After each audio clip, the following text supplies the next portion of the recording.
18h à Kinshasa, 19h dans l'est de la République démocratique du Congo. Nous vous convions à suivre cette tranche Kinshasa direct aujourd'hui. Aujourd'hui, 17 janvier, le Congolais se souvient de leurs héros.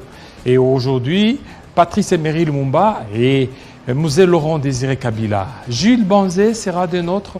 Il va parler de ce qu'il a retenu de Mzee Laurent Désiré Kabila.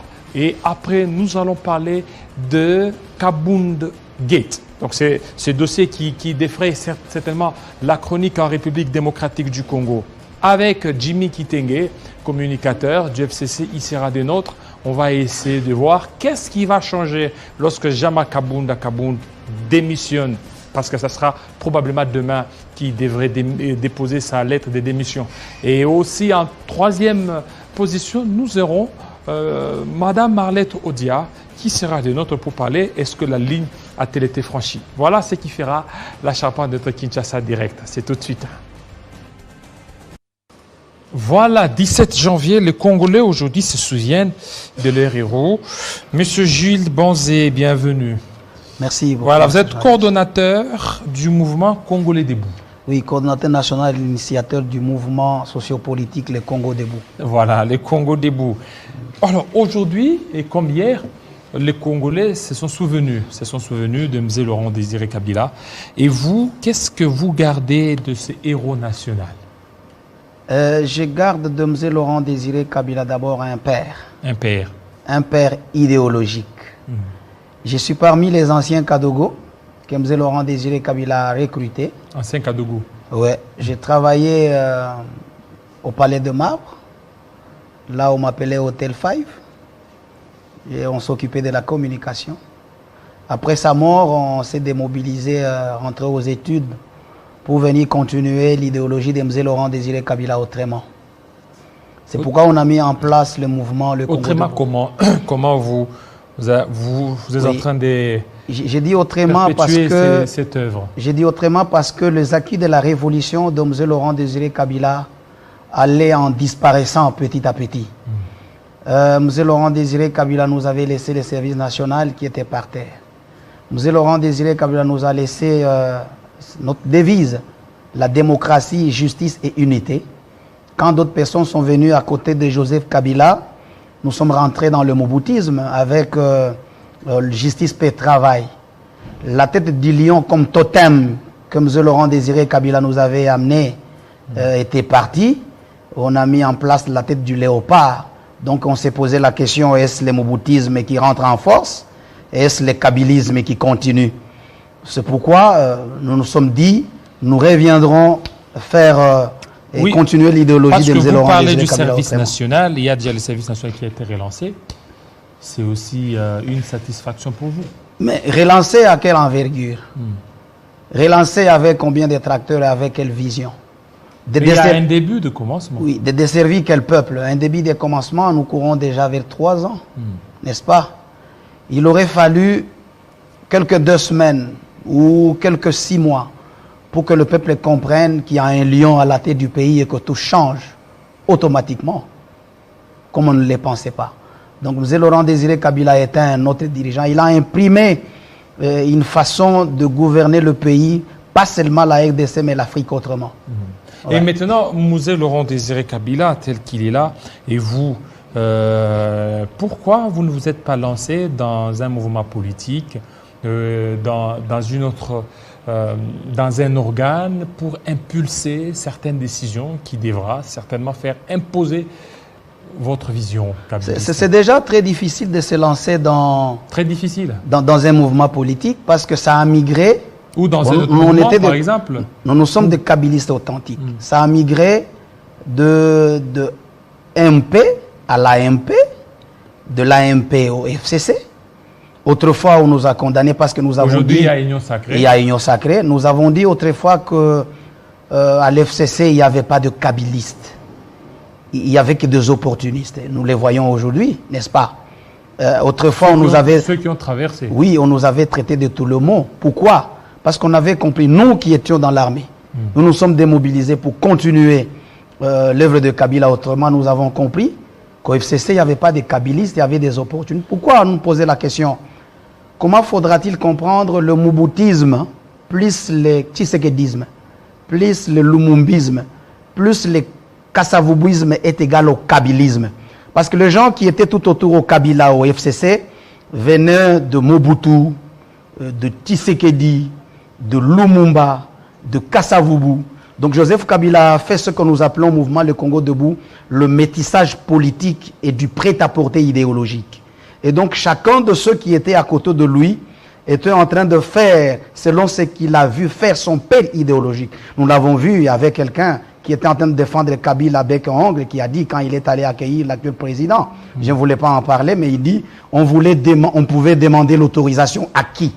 Kabila, moi je n'étais pas kabiliste, Kabila n'était qu'un simple allié politique, moi je suis lumumbiste. Nous on avait compris ça depuis très longtemps, qu'au FCC il n'y avait pas de kabilistes. Il y avait des opportunistes qui sont venus suivre Kabila. Et ceux qui sont restés actuellement avec Joseph Kabila, ce sont eux les véritables kabilistes? Non, est-ce qu'il y a ceux qui sont restés aujourd'hui? Oui, mais ils continuent à partir. D'ailleurs, nous avons dit, les raïs restent tranquilles. Nous lui avons dit bravo. Il faut être tranquille jusqu'à ce que la dernière vague puisse partir. Et nous avons dit hier que nous lui promettons que la nouvelle classe politique des gens non corrompus, des gens qui ne se sont pas prostitués, de gens qui n'ont pas été trempés dans n'importe quoi que ce soit est en marche. Ouais. Et c'est ça, c'est votre classe politique? Oui, nous, le mouvement Le Congo Debout est en train de militer pour l'intégration de la jeunesse dans les institutions de la République à tous les niveaux, le renouvellement de la classe politique congolaise, l'avènement d'un nouveau type d'hommes politiques congolais non corrompus, pas comme nous les voyons aujourd'hui, la révolution responsable et le développement de la RDC. Nous l'avons emprunté de notre père idéologique, Mzee Laurent Désiré Kabila, qui était en train de prôner sur le socialisme. Laurent Désiré Kabila a prôné sur la souveraineté de l'État. Avoir un État souverain. Pour lui, être libre pour un Congolais, c'est n'avoir que des égaux. Vivre comme des Français, vivre comme des Américains, vivre comme tout un peuple. Aujourd'hui, le peuple congolais est chosifié. Alors, il y a ceux qui disent que Mzee, c'est lui qui aurait amené des mercenaires. Aujourd'hui, s'il y a la guerre dans l'Est, c'est parce que c'est Mzee qui est venu avec ça. Et puis, vous parlez du souverainisme. Écoutez, Mzee a amené quel mercenaire? Pour tuer Kadhafi, il y avait quelle coalition? La coalition américano-britannico-française, n'est-ce pas? Écoutez, quand on veut faire la révolution, il y a toujours des alliés. Mzee Laurent Désiré Kabila, il veut sauver le peuple congolais, il s'est trouvé des alliés. Mais après la conquête, on a chassé Mobutu, il a dit à ses alliés, écoutez, vous devez partir, le temps est déjà terminé. Nous avons gagné, je suis président de la République. Maintenant, c'est fini. Mais si les autres ont refusé de partir, où est le problème de Mzee Laurent Désiré Kabila? Ils n'étaient pas seuls. Mzee Laurent Désiré Kabila a amené le Namibien ici. Est-ce que les Namibiens sont restés dans notre pays? Mzee Laurent Désiré Kabila a amené les Angolais. Il a amené le Tchadien, n'est-ce pas? Bon. Comme coalition, ils nous ont aidés à un certain moment et ils devaient partir. Quand on nous dit qu'il a amené les autres, bon, c'est eux qui ont refusé de partir, ils devaient partir par force. Alors aujourd'hui, Mzee Laurent Désiré Kabila, est-ce que ce qu'il a laissé comme héritage, est-ce qu'il y a encore à pouvoir espérer que, comme vous, tel que vous êtes en train de vous réclamer, vous pouvez certainement perpétuer ça à la génération future? Oui, d'abord, je commencerai par Joseph Kabila. Joseph Kabila a travaillé pendant 18 ans. Mais déjà, à 16 ans, il a compris que l'Occident n'a jamais construit un seul pays. Depuis qu'ils sont là pendant 2 années, la France est là, les États-Unis est là, combien de pays ils ont déjà construit? Il a compris ça. 16 ans déjà, il a commencé à rentrer à l'idéologie de son père. Il a compris que les Caïmans qui étaient tout à côté de lui, qui ont été même recommandés par les gens de l'autre côté, n'ont rien fait. Il commence à entrer dans la peau de son père. Nous l'avons vu ici avec la révisitation du contrat minier. Et autre chose, il a commencé à faire de la RDC la signature d'un contrat militaire avec la Chine et l'envoi du général Kaloumé Numbi en Russie, et pour faire de la RDC une puissance militaire. ce qui n'a pas plu aux autres. Lui a déjà commencé par cet espoir. Nous devons encore espérer. Est-ce que ce n'est pas ce qui lui a causé un peu noise avec les autres, les Occidentaux? Oui, vous savez, si l'Occident acclame un président africain, c'est qu'il est dans leurs mains. Si l'Occident n'acclame pas et pourchasse, c'est qu'il n'est pas de leur. Nous avons compris 2 ans avant la fin de son mandat qu'il n'était plus dans leurs mains. Vous voyez tous ces gens qu'on acclame en Afrique parce qu'ils sont des leurs. Et vous m'avez posé la question de savoir est-ce qu'il y a encore à espérer? Tout à fait, il y a une nouvelle génération qui est en train de traîner. Il y a toujours le cours de l'histoire. Une génération s'en va, une autre génération arrive.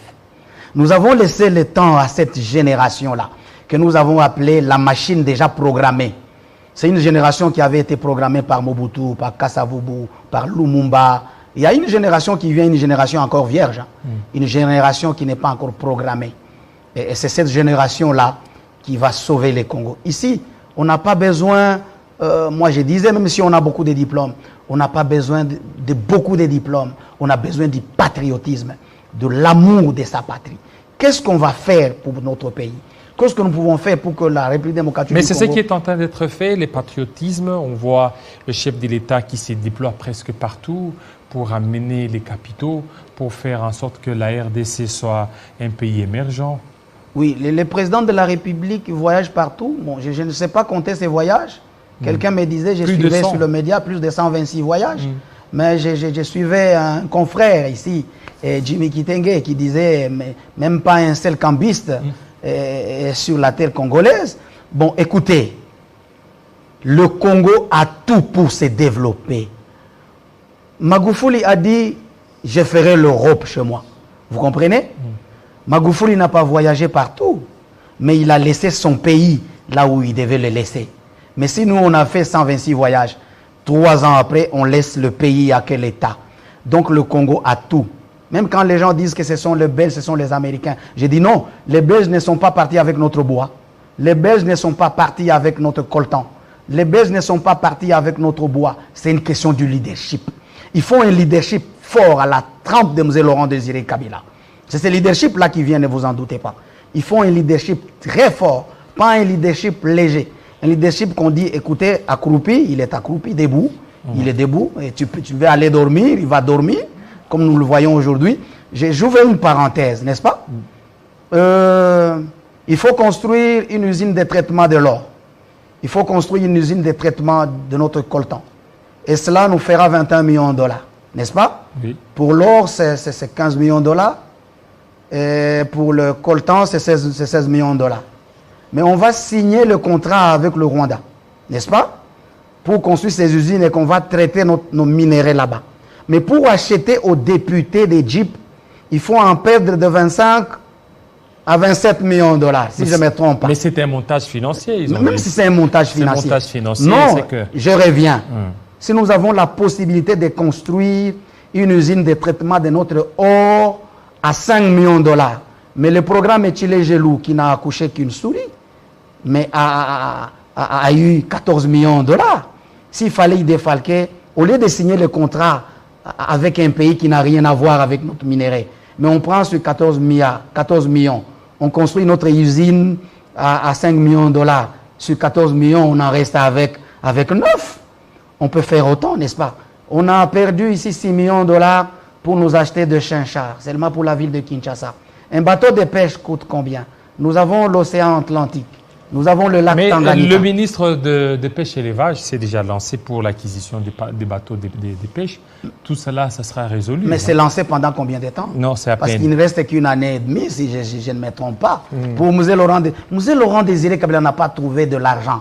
Il a trouvé de nouveaux Zaïre, le pays par terre. Il devait imprimer sa propre monnaie. La monnaie de la RDC qui devait faire la concurrence contre la monnaie étrangère. Non, il n'y avait rien.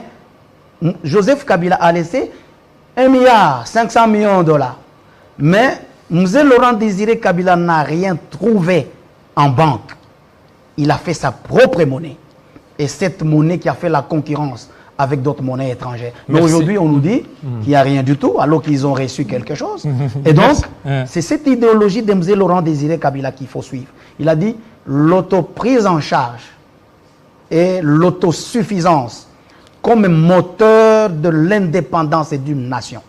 Tant que cela ne sera pas fait, nous dépendons à 80% de l'extérieur, même si nous disons que nous sommes indépendants. Moi, je me disais, si l'étranger pouvait nous tuer à travers le thé Lipton, on fabrique le thé Lipton à l'étranger et on y met du poison, on dit tous les peuples congolais doivent mourir parce que nous le prenons chaque matin.